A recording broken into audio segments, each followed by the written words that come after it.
Hey, how's it going guys? Phil here, and this is a review of the Panasonic 1.3 cubic foot 1100 watt stainless steel microwave with Genius sensor, model number NN-SD69LS. Thank you to Best Buy for sending me this product for free to try. The microwave measures 21 inches wide, 11.5 inches tall, and 16 inches deep, though you should leave a few extra inches to the wall for proper ventilation. There is about a half-inch gap from the bottom of the unit to the countertop. Inside, you'll find setup instructions, manual, and accessories. You'll need to remove all the blue tape from the unit before use, over the coupling, door release button, and interior of the door panel. Then place the turntable ring and glass tray inside, ensuring that it engages with the coupler inside. When you plug the unit in, you can set the weight units to metric or English by pressing in the dial to select kilograms or pounds. Then press Stop Reset to confirm the selection.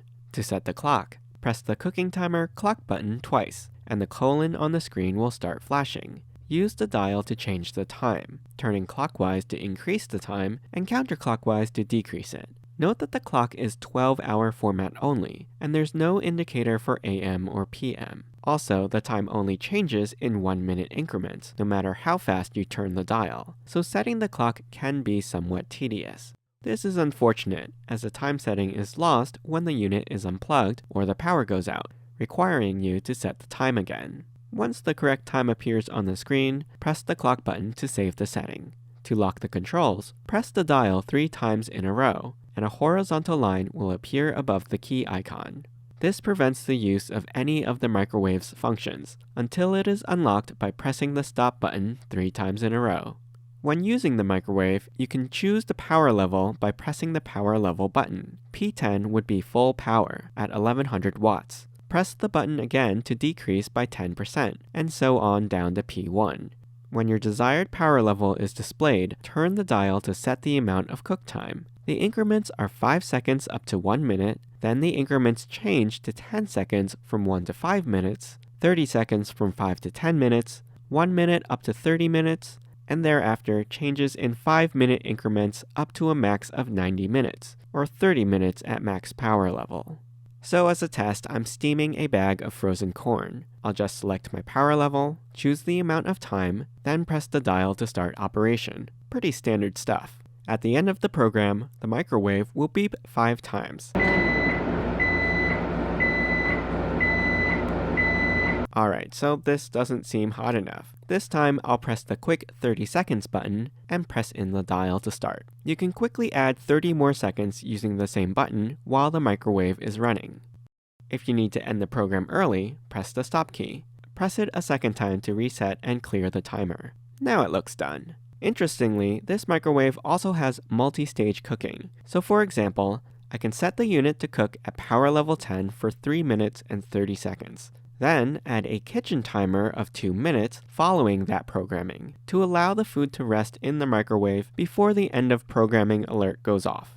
This time when I hit start, the first stage of the programming begins, but after that's done, the second stage, the 2-minute timer, begins, rather than hearing the end of programming beeps. That'll happen after the second stage is complete.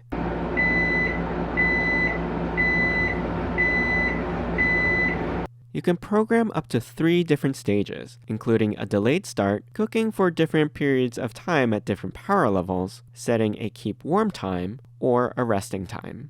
When reheating food, you may want to use the one-touch sensor reheat feature, which uses sensors to track the moisture and humidity of your food to determine when your food is hot, rather than manually selecting power level and time.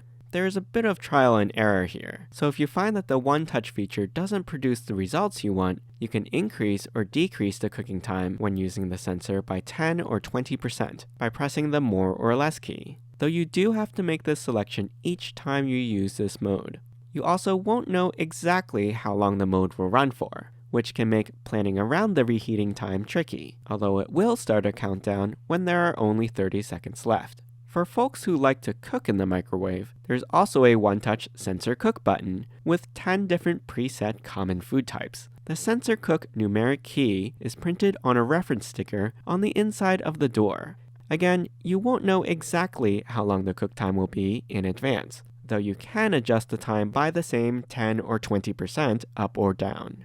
Lastly, there's an auto defrost button that only requires you to enter the food weight, up to 6.6 pounds or 3 kilograms, based on the units you chose when you plugged the microwave in. For English measurements, you will have to convert the ounces portion of the weight to the pound decimal equivalent. Also, some foods may require you to turn or flip them partway through the defrost programming, and the microwave will pause and beep once to alert you when it's time to do so.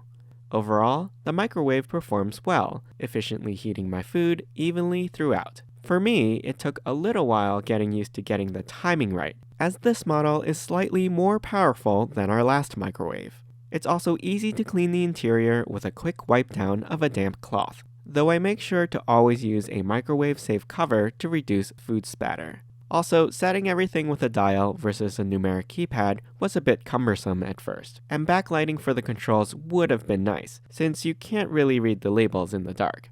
I hope you enjoyed this review. You can ask me any questions in the comments. I'll put a link to the product in the description below. Don't forget to subscribe to my channel, and join me next time.